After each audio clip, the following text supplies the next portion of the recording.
Hello, hello. It looks like we're live.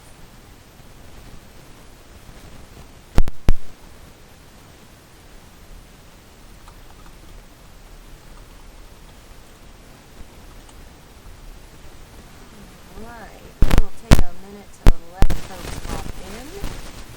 Hopefully we won't have as much trouble as we've had the last couple of times. Gandhi! You can't play with that right now, it's super loud. I'm sorry.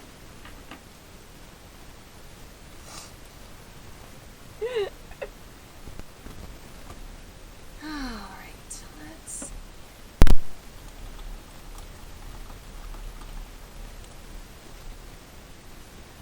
Alright. Hey, Jeff! Gandalf's trying to turn the toy back over. I need to get my water, my bad. Ugh! I'm sorry, Gandhi, you can't play with it right now. There's other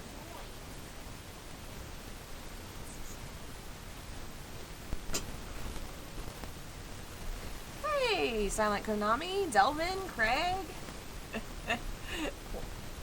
Welcome, folks. Adjusted here. Let me know if the music is too loud or too quiet. How that sounds.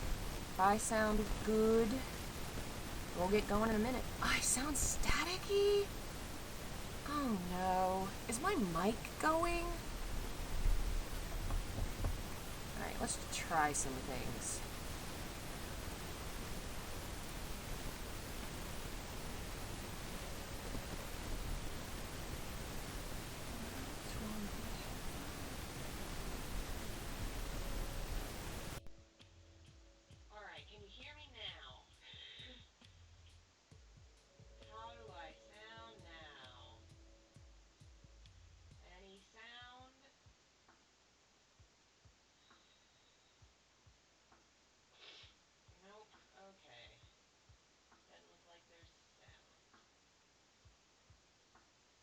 No static, but it's muffled.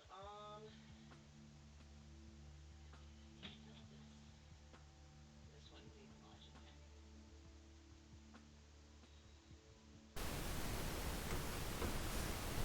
Okay. Yeah, it's reading as if I'm... Okay. I wonder...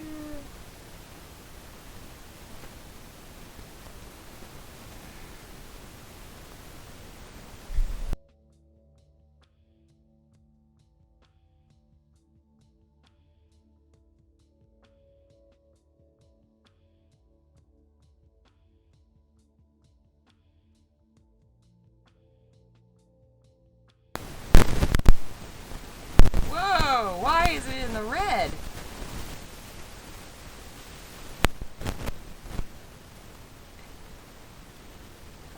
Okay, the mic is, making all kind of sounds. Good God. Alright, let's take you off the stand. See if it's positioning or if it's the mic itself fucking up. I have a bad feeling it's the mic, which is less than a year old. How do I sound now? Let me set it here. I wonder if it's the mic or if it's the cord going.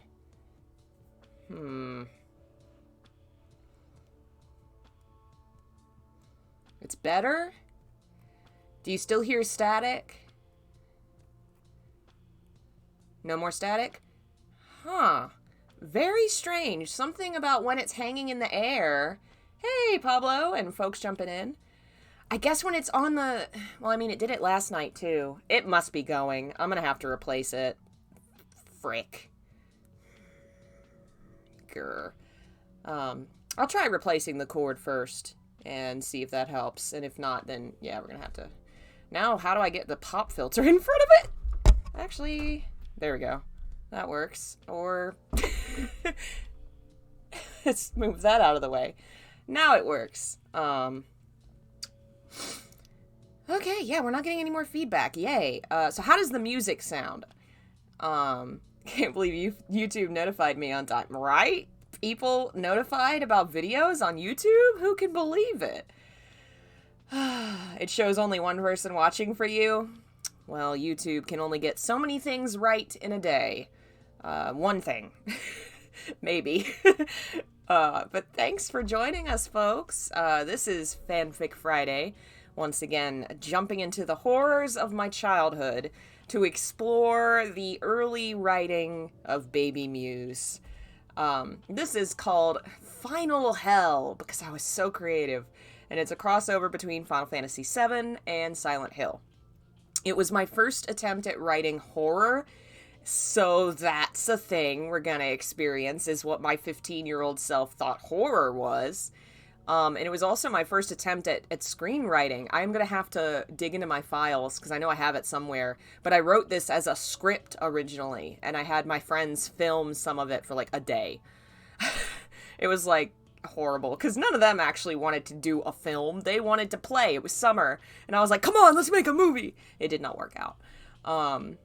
It's my first attempt at horror. And at this point in my life, my experience with horror was probably Silent Hill, Stephen King's Carrie, Dracula, and maybe a little Fatal Frame 2. So I really didn't have a big breadth of horror experience at this time. So it very much feels like my attempt at writing Silent Hill, but with Final Fantasy characters. So I guess I should stop putting it off. We have to start at some point. This story is not as cringeworthy because, again, unlike the previous ones we've read that I wrote in, like, middle school, it's a little better, but it definitely has some age on it, some awkwardness, and I guess we'll see about the horror thing. I don't know. I remember some things I wrote. I don't think they were scary, but I thought they were at the time. Hey, Lobsoul and everybody else, thank you for joining us. This is Chapter 1 of Final Hell. In my restless dreams, I see that town. Silent Hill. I did not change the quote. You promised you'd take me there again someday, but you never did. Well, I'm alone there now, in our special place, waiting for you. 5 years had passed since the night of the fire, and he dreamed of it still. The searing heat of the flames, the blinding light of his hometown going up in smoke, the burning. He remembered it all, could still feel it almost, as if the fire were still licking at him while he rested in bed. 21-year-old Cloud Strife sat up in bed, tired beyond words, but unable to fall into a peaceful sleep. He threw the blankets off his body. They made him feel warm, and warmth was the last thing he wanted to feel. It reminded him too much of that day. Stop it, he whispered. He was letting his thoughts drag him down, and that wouldn't do any good at all. The blonde stood and stretched and glanced at the clock. It was 3:37. Good thing he didn't have to work tomorrow. He sighed and ran a hand through his unkempt hair. What did he have to do tomorrow? No one needs me. No one wants me. Cloud banished the dark thoughts and tried not to think of anything. He moved towards the door quietly, not wanting to wake those still asleep. Tifa Lockhart and her adopted son Denzel lived with him in the cramped one-bedroom flat. If Cloud squinted, he could see the dark-haired woman curled up on her bed by the window, with Denzel sprawled haplessly beside her. Remember? These three people share one apartment, and Cloud has the one bedroom, and the mother and the child sleep on a bed in front of the window in the living room. Remember that setup? Oh, and there's a door.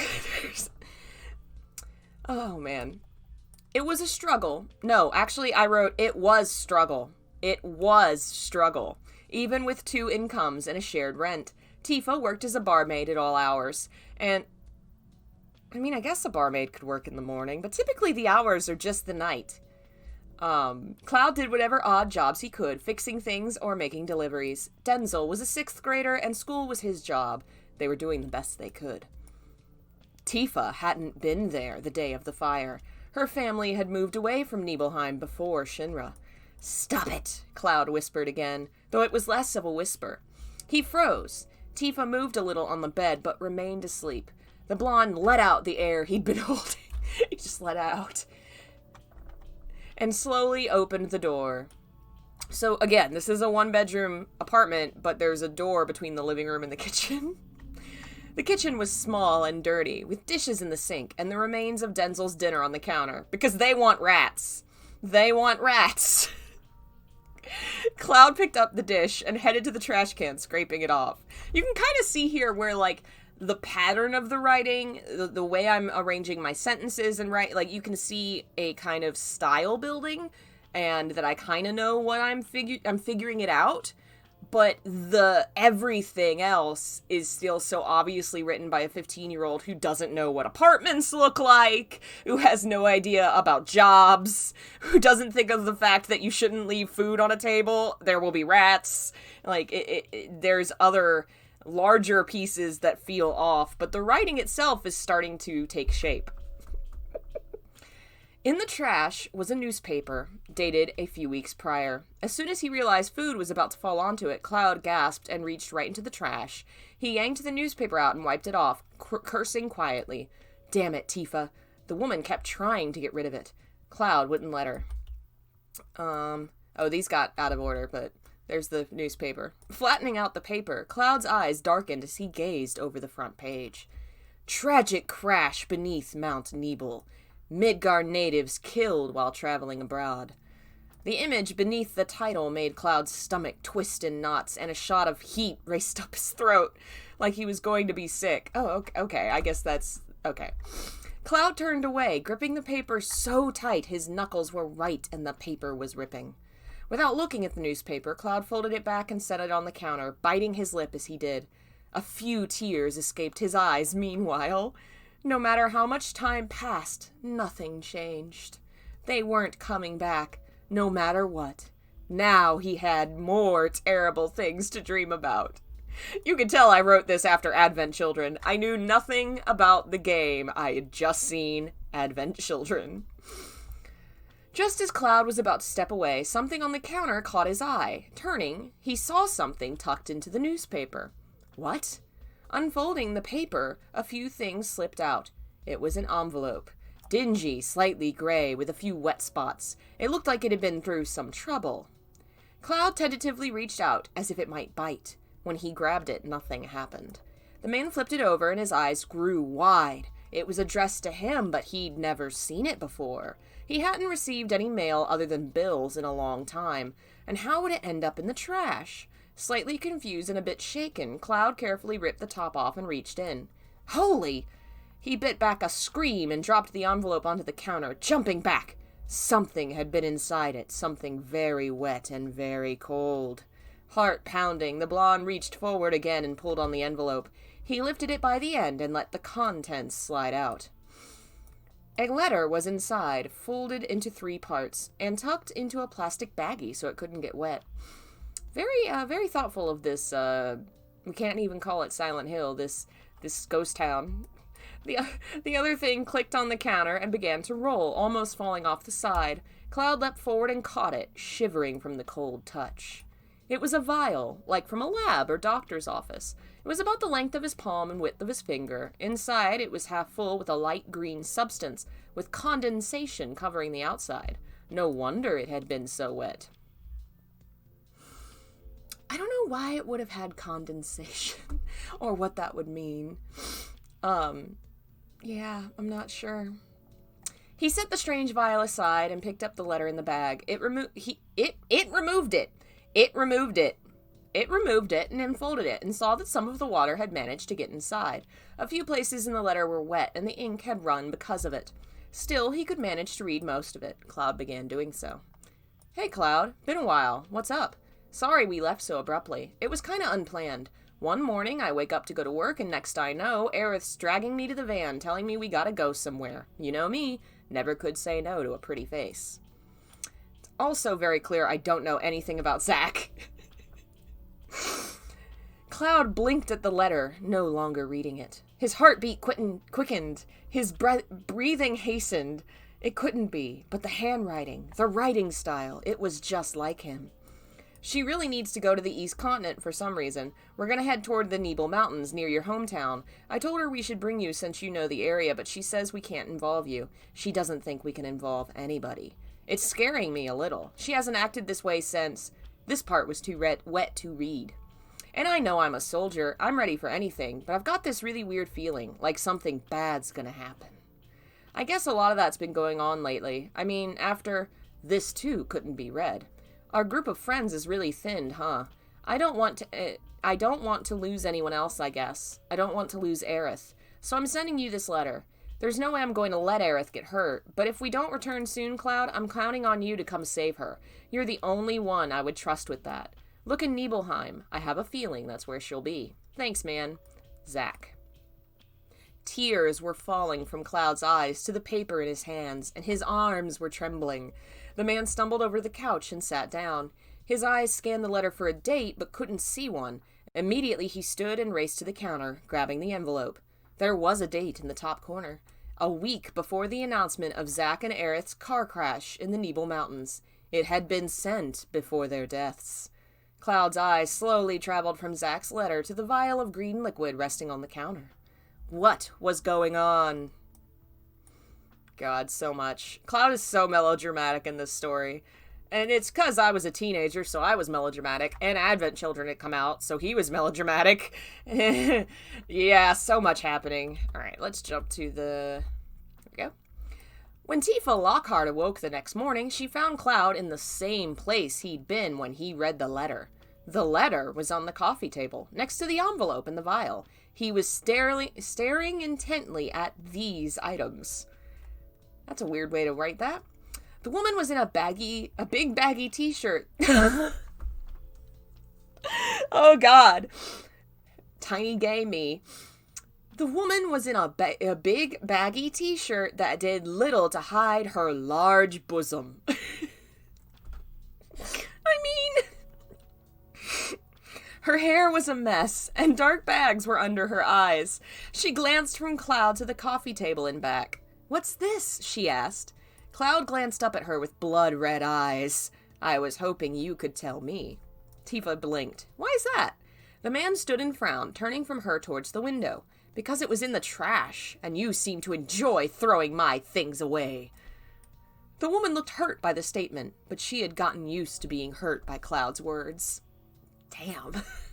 "I don't throw away your things, Cloud. I only got rid of the newspaper. Rereading the article about their deaths over and over again won't bring them back." Why are his eyes blood red? I think I was trying to say his eyes were bloodshot, and I wrote it really poorly. So it's just like he's laser beam red eyes. Cloud quickly backed away, turning on Tifa. So he backed away, but he turned on her. So he did a spin. How the hell did that letter from Zack end up in the garbage, huh? He swiped his arm out furiously, fire flaring in his eyes. Oh, his eyes are on fire. He's doing a pirouette, arms spinning in the air, and his eyes are blood red because they're on fire. This shocked Tifa. It would shock me too. Cloud threw biting words her way frequently, but he was hardly angry or loud. She glanced at the coffee table. Letter? Cloud said nothing, only turned to stare out the window. The woman turned from him and sighed and approached the letter. It took her a moment to read it once, and then she reread it, and then reread it once more. Is this real? Tifa? This is the sentence. Tifa, her hands fall. Tifa, her hands fall. I don't even know what I was trying to... I guess Tifa let her hands... Like, she lowered the letter, but I said, Tifa, her hands fall. Has to be. His handwriting, his signature. I could almost hear him saying it all to me in my head. A humorless laugh escaped the blonde. A few tears came to Tifa's eyes, but they weren't for the dead. Oh... She sighed and set the letter down. Well, both of them are gone now. You aren't going to Mount Nebel looking for a corpse, are you? I misspelled corpse. I wrote it as Corspa. Also, that's pretty rough, Tifa. I mean, he definitely I'm not writing these two very well. Not a very supportive friend group. Cloud spun around. I don't know, he admitted, but Zach asked me to protect Aerith. What if she's still out there? Cloud, she's dead, Tifa said forcefully. They only found the incinerated car, no bodies. That's a weird way to write that. Cloud retorted. They could be out there still. At that, the woman scoffed and stomped her feet. If you mean out there in the live stream, then yeah, you'd be right. The black-haired woman was at the end of her rope. You've been moping around for 2 months now, taking fewer... Okay, wow. 2 months is all the amount of time he's allowed to have to mourn before he should be normal. I had no idea. You do not process grief that fast. It's like having 2 children to raise. She threw her hands up in disgust. Cloud, I love you like a brother, but you can't hold on to their memory like this. Also, I very specifically wrote, I love you like a brother, because I would later go on to ship her with a woman. Which actually starts in this chapter, I think. No, Zach's right, the blonde muttered. Right? About what? Cloud stepped towards her and took the letter from her hand, pointing to a certain part. He mentions how our group of friends has thinned. He's right. A dark, forlorn look came over Cloud. Tifa, you're all I have left. First the General's friends, then the General himself, now Zach and Aerith too. Something's going on. Tifa rolled her eyes. You're calling those Shinra assholes your friends? Her tone darkened considerably. What did that Sephiroth jerk and his war buddies do for you? Don't talk about him like that, Cloud shouted, absolutely outraged. These people are horrible! He kicked the coffee table, and the green vial rolled off it onto the carpet. For the first time, Tifa noticed it. What's this? Cloud didn't answer her, still trembling from anger. She huffed and ignored him, examining it. Her look darkened as she did. What the hell is this, Cloud? I don't know, he shrugged, not looking at her. Came with the letter. Tifa glanced up in shock. Why would Zach send you... She looked back at the vial. This is all too strange. Look, Cloud, just stay out of this. Zach and Aerith's deaths might not have been natural, but this all has Shinra written all over it. Just stay away. Shinra. The name sent all sorts of feelings through Cloud's heart. Feelings of hope, dreams, brotherhood, yet also of horror, fright, and confusion. Shinra was the name of a rich company in Midgar that practically ran the city. It had connections all over the world, including Cloud's hometown of Nibelheim. Word was they were into a lot of dark stuff. Messing with Shinra could get you killed. Which might be what happened to Aerith and Zach. Cloud knew that Aerith had some sort of history with Shinra. That was how she and Zach met. And Zach was a soldier, part of the elite Shinra army. Cloud had once wanted to be a soldier, but his dream had died, and with it all his hopes for the future. Cloud tried not to think of it anymore. His eyes went to the vial in Tifa's hand. What if it had something to do with what Aerith had been looking for? Maybe it was something Shinra was working with. Can y'all hear the dog in the background? I may have to go get her. We'll take a quick break, and I'm going to go handle the puppy. And we'll be right back.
We're back.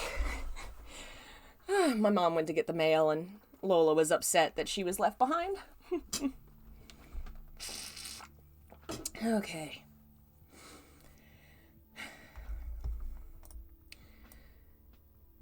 His eyes went to the vial in Tifa's hand. What if it had something to do with what Aerith had been looking for? Maybe it was something Shinra was working with. Cloud reached out to take the vial from Tifa until he realized the woman was holding it away. "What do you want with it?" she asked. Cloud frowned. "It was sent to me. It's mine. My precious." Still, Tifa seemed reluctant to let it go, but she did.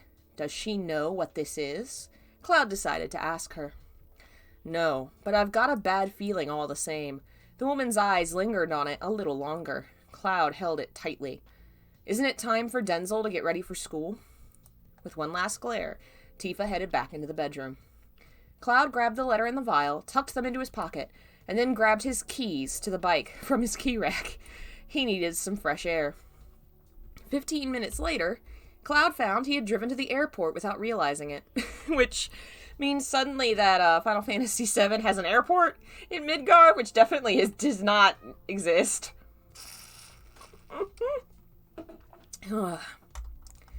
Instinctively, his bike had led him where his heart wanted to go. Now, if only he had the money to get a ride to the East Continent. If I can just get to Nibelheim, I can find them somehow. There has to be a cheap way there. Frowning in determination, Cloud thought nothing of the money he'd need when he got there. For food, lodging, and other things. He wasn't thinking at all. Kitty wants to join us. Hello, Kitty. Hello. You want to join us? Read story? Say, I am dumb. I cannot read. The airport was a huge docking station for airships with commercial and private flights going in and out. Maybe someone had a cheap ride somewhere. Maybe he could hitch a ride. He had to find a way. Approaching the nearest pilot, Cloud found he was hesitating. He was devastatingly shy. "Excuse me," the blonde muttered. The pilot glanced down at him. "You wouldn't happen to be flying near Nibelheim, would you?" The man grunted. "Never heard of the place. Move along, boy." So Cloud did. He asked the question of each pilot he saw and received much the same answer. No one had heard of his hometown, and no one was willing to take him across for the cheap price he could afford. Sighing, the man was about to contemplate stowing away on an airship when a strong hand fell on his shoulder. Already high-strung, the blonde squealed and jumped, spinning around until he was face to chest with a tall man, is how I wrote that. Face to chest. "Whoa there, calm down, boy," the man muttered. His accent was thick and southern, and he looked a bit rough around the edges. Flustered, Cloud apologized for overreacting. I'm sorry," the other blonde shrugged it off. "No need, I'm the one that scared ya. Don't apologize for me." Cloud took this as a mistake on his part and apologized again. "Stop fucking apologizing," the other man shouted. Shocked, Cloud turned red-faced and bounced back. Luckily, he caught himself before he could apologize again. The pilot seemed to approve and nodded, sticking his hand out for a handshake. "Name's Sid Highwind. Best damn pilot ever. Heard of me?" The man smirked as if he expected Cloud had. Sid Highwind was a few inches taller than Cloud, with goggles on his forehead and messy, short blonde hair. He had a bit of stubble, broad shoulders, and a strong build, and was dressed in messy, oil-stained clothes. Only his baby blue eyes gave off an air of innocence. Everything else made him seem very intimidating and manly. Like you, right, Gandalf? You're intimidating and manly. No, I'm dumb. No. As he nervously shook the other man's hand, Cloud shook his head. "I'm afraid not." Sid seemed to droop slightly, but he recovered. "Damn kids. Don't know nothing no more. Well, anyway, I heard you needed to get to Nibelheim." The man grinned. "I'm headed there myself. If you want to hitch a ride, I'd be glad to give you one." Cloud's heavy heart lifted. "What luck? You wouldn't mind?" Sid rolled his eyes and shook his head. "Didn't I just fucking say that?" Oh, Sid. Cloud wasn't sure whether or not he should feel insulted. Sid turned on his heel and stalked off, hands in his pockets. Realizing he was leaving, Cloud hurried after the man.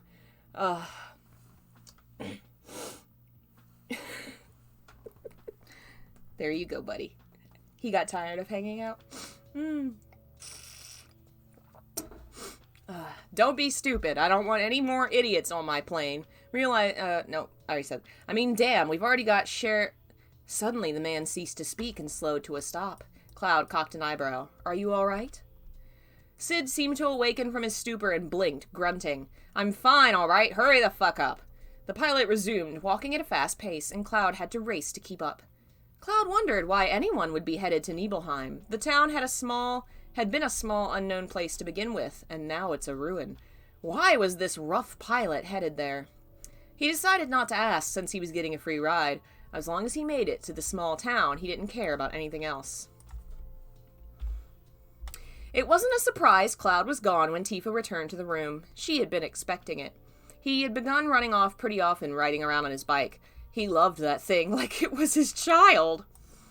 Today she was a little more worried. The letter had thrown her for a loop, and the vial. A horrid shiver ran down the woman's spine. Bad news. Sighing, Tifa collapsed onto the couch. Things had been going so well. She, Cloud, Zack, and Aerith had finally adjusted to life again. Cloud was beginning to open up again. Zack had really helped him. Aerith, too. Life was looking up. Now this. After finally recovering from his beloved general's death. I think I know what we're shipping here. Cloud was hit with this. Why us? Why always us? Tifa grabbed a pillow from the end of the couch and put it on her lap, leaning down and resting her head against it. She hated the general. She hated every stupid piece of Shinra that had lured Cloud into its dark, twisted world. Mom?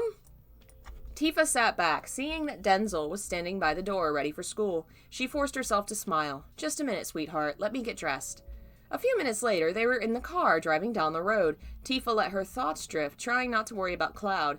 She tried not to think about all the dark things that had happened recently. She tried not to think of the shadow she felt was following her like an ominous cloud. Mom! Denzel shouted just in time for Tifa to realize she hadn't been paying attention to the road. A pedestrian was in the path in front of her, almost about to be run over if she didn't stop in time. She slammed on the brakes, tires squealing as she slid to a halt a few feet before the tall woman.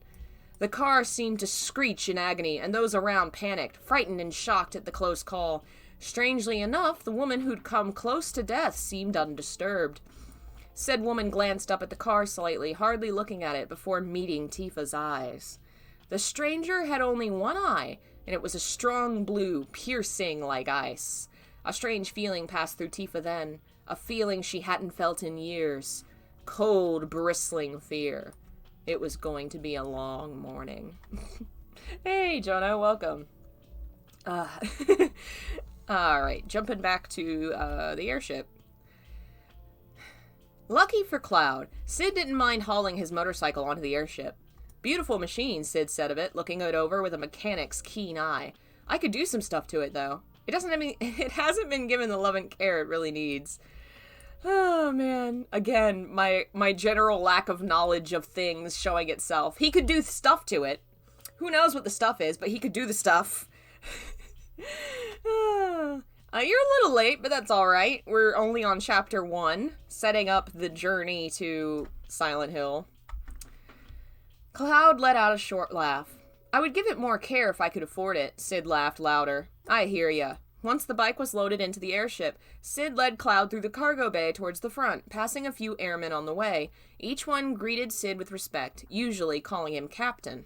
Cloud glanced over at the man and wondered why he, of all people, would want to go to Nibelheim. He decided the only way to find out was to ask. So, why are you headed out there? He asked. Sid glanced at him. Huh, what? To Nibelheim? The man asked. Cloud nodded. Looking for somebody. A friend went to see family there, and I'm gonna go see her. Cloud glanced away and frowned. Cloud tried to think of a way to word his question. Sid grunted. Out with it, kid, he demanded. Her family couldn't be in Nibelheim, Cloud told him. The town, it burned down a few years ago. Zako wants to know about the tea. So a famous part of Sid's character in Final Fantasy VII is when you first meet him, he's a character that's very angry and rough around the edges, and he demands the main character sit down and drink their damn tea, because he loves tea. It's like his favorite thing. So that's what that's referencing. The two stopped walking, and Cloud sighed. Almost everyone died. No one lives there anymore. The blonde glanced up at his friend. Oh, they're friends now, even though they've been... Okay. Are you sure she went there? Damn sure. Hell. Sid glanced away. But she just left a few weeks ago. Frowning, the captain crossed his arms. Damn it all to hell. There's like a curse word every 3 seconds. I mean, that's kind of how he's written in the game. So it's not that far off. Cloud felt bad for confusing the pilot, but he wasn't the only confused one. Who would go to visit family in Nibelheim? Did they start rebuilding the town? Whatever, guess she lied or something, Sid sighed. I'm still going after her, that's for damn sure. He glanced up at Cloud and put a hand on his shoulder. So what about you? Where are you going? The younger man felt his face heat up. What do I say? What excuse could I come out with? Well, thank you, Trinity. That's very kind of you. I hope you all enjoy this slight catastrophe. It's better than things we've read in the past, for sure. It's rough around the edges, but there's something solid at the core. Now to see, once we get to the actual horror aspects, to see if those work. I'm doing pretty well, thank you, Jono. Much better than I was. Kitty's going to the bathroom, so we'll just let him do that.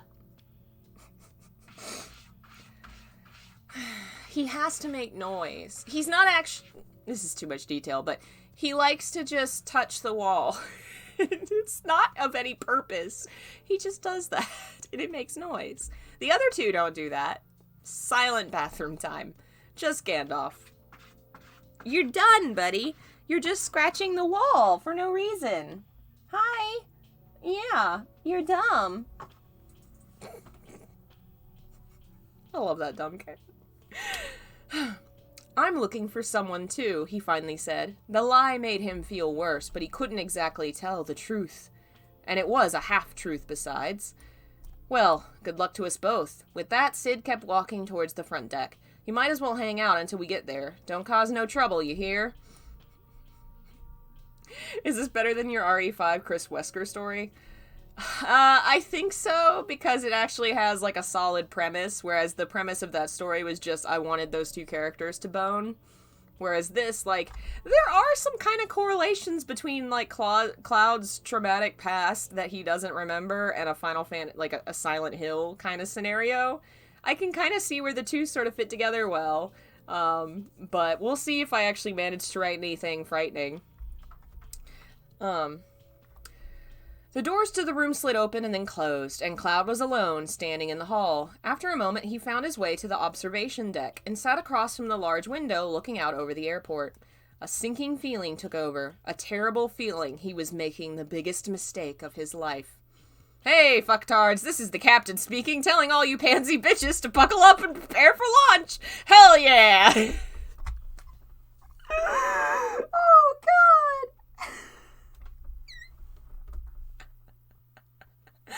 Oh, man.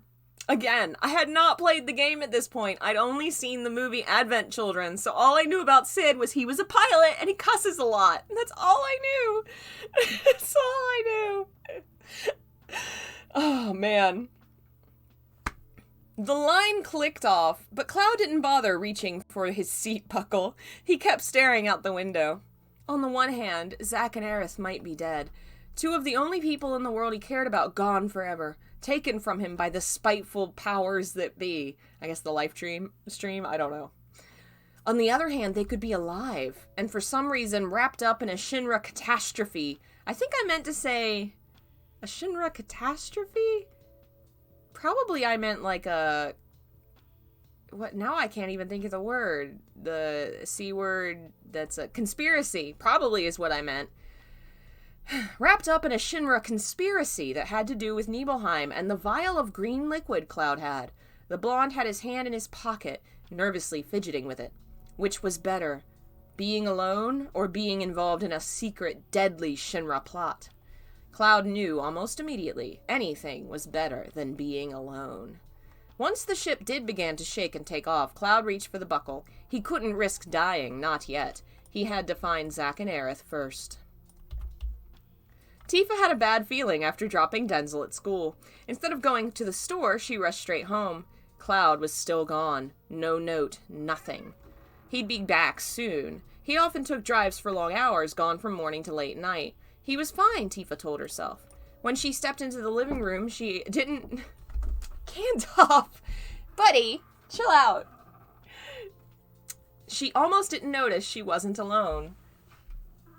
Okay, he has completely messed up the background here, buddy.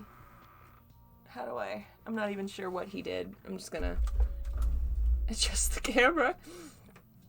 This is actually a big closet, and I have 2 doors behind me, and I put the curtain between them, and he is playing with the doors and pushing them back and forth so that the curtain keeps flowing like it's in the wind. Tifa let out a scream when she realized a stranger was sitting on her couch. A second look made her realize it was the same blue-eyed woman she'd almost run over with her car. Oh my god, what the hell are you doing in my house? They're in an apartment, but okay. Tifa shouted, backed away with fists clenched. I'm sorry about earlier, but you have no right to be here. Forgive me, I wasn't sure how long you'd be, and I didn't want to wait outside. The woman stood, her long white coat flowing behind her. She reached out with her only good hand. She has a prosthetic, so she has... That's a bad way to phrase that. Shalua Rui, I'm looking for Cloud Strife. Does he live here? Tifa looked at the hand but didn't take it. After a moment, Shalua let it drop, but she didn't let the question go. Well? Tifa, I already read that. What do you want with him? Tifa asked her. Shalua smirked, but it was without humor. Information. Don't worry, I'm not trouble. I just want to ask him some questions. Tifa looked her over. Shalua was about her height, a bit taller, wearing red high heels, a burgundy skirt and tank top with a scientist's cloak, and a really ridiculous outfit that has way too many pieces of fabric and stripes. Is this going to be her girlfriend? Yes. Yes. It looked like she was missing an eye, and one of her arms was a replacement. I think that's called a prosthetic, but okay. This woman seemed to be made of trouble. What does that mean? This woman seemed to be made of trouble. Tifa didn't like it. Cloud's going through a rough time. He doesn't need anybody asking him questions. Shalua chuckled, not backing down. Fine. What about you? Tifa blinked. May I ask you questions? If you'll leave him alone. I can't promise it, but I'll try. I'll start with you. Shalua's smug face faded into a serious look. She approached Tifa, and the other woman held her ground. Where were you the night General Sephiroth destroyed Nibelheim? Dun dun dun! So that's the end of chapter 1. There is an author's note. And the author's note reads, Authoress here. I'm writing a lot of fan fictions right now, but I couldn't resist starting this one. I love horror and writing horror more than anything else, and I've always wanted to do a scary fic. After buying Silent Hill 2 a while back, I could resist trying this story out. I meant couldn't, but I wrote could. I hope you enjoy it. Oh, man. So that's chapter 1. A lot of stuff going on. At this point, I must have played parts of the game, because I'm including characters who aren't in, like, the main movie. I don't remember what order I played them in, but Shalua Rui is a character from Dirge of Cerberus, who also kind of is kind of easy to fit into a Silent Hill themed story when you're doing the whole someone's gone missing thing. Because Tifa obviously is being set up to go look for Cloud. Cloud is looking for Aerith. I've already hinted that Sid is looking for somebody, and Shalua has a little sister that goes missing, and canonically in her game she spends like half her life looking for this little sister. So I have a feeling that's what I'm going for here. I don't remember entirely. I do remember including a lot of characters from various Final Fantasy VII properties, Crisis Core, all kinds of crap. Thought about doing a fanfic. Is it worth doing? Yeah, as long as you're having fun and you're writing, it's great. And it's a good way of practicing, because fanfic kind of gives you some legs up where you're not having to establish world, you're not having to establish character history, all this. Like, if you're coming in and saying, I'm going to write a story about so-and-so doing this, people reading it already know the world it's in and the character, so you can just write about the scenario. And obviously the fact that you can put it out there and have people drawn to reading it because they know what it is, they're looking for fanfic to read about this thing, that definitely makes it easier. Because it's a lot harder to get established getting people to read something that's original. That's just the truth, especially on the internet. But fanfic's a really good way to build an audience and practice and have fun just writing what you want to write. Writing because it entertains you. I've done it for years. We could literally do Fanfic Friday for probably like 5 more years because I have that many stories and I haven't even touched the surface of them. And I have some stuff that's on paper and from earlier than middle school that I haven't even looked at in years that I need to scan into the computer. And I do have the AO3 thing that I've been meaning to finish setting up and just haven't had time. Here's the link again. I am going to try and do that later this weekend. That will let you guys read the actual stories that we've been reading lately.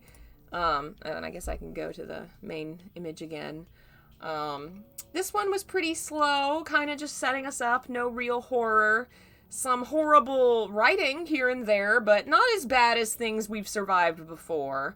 It's a solid intro. The characters are a little out of character because I didn't know them that well, and this is an AU, so there's a few details that are off, like, setup, setting, just little details, but you can tell that I've started to kind of figure out how to write.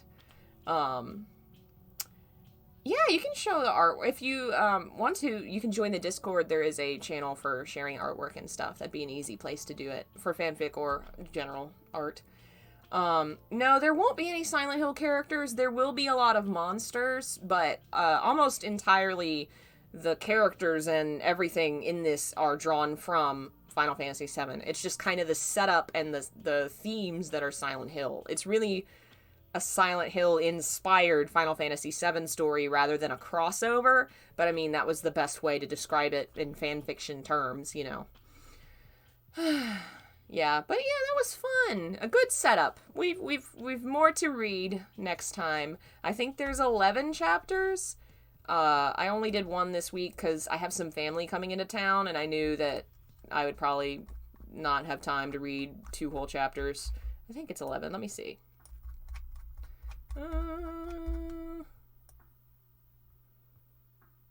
Oh man. Okay, it looks like 9, maybe 10. And oh man, I see some of the horror I wrote. Oh boy. Oh, that's when the fun's gonna start, is when we start reading how I tried to write frightening Silent Hill-esque scenes. This was pretty tame. This was just, dude has an argument, gets on an airplane, and flies out of town, basically. But yeah, it'll be fun. Thank you guys for joining me. And sorry about all the delays and stuff this week. Unfortunately, that happens with health problems and probably happen again, but hopefully it'll be a little while. We'll do Pokemon in a little bit. Probably 6, maybe earlier if I feel like switching all this out and going ahead and getting started. And then tomorrow I'm going to stream something. I don't know when, because I have family coming into town this weekend, but I definitely want to stream. I will probably do Final Fantasy VII, because Fire Emblem DLC comes out next Wednesday, so I'm going to swap the two so that we can play Fire Emblem's DLC the day it comes out, which will be exciting. Yay. So yeah, follow me on social media, buy my stuff, y'all know the drill. You've been here, you know the drill. And I will see you guys later for Pokemon. Bye.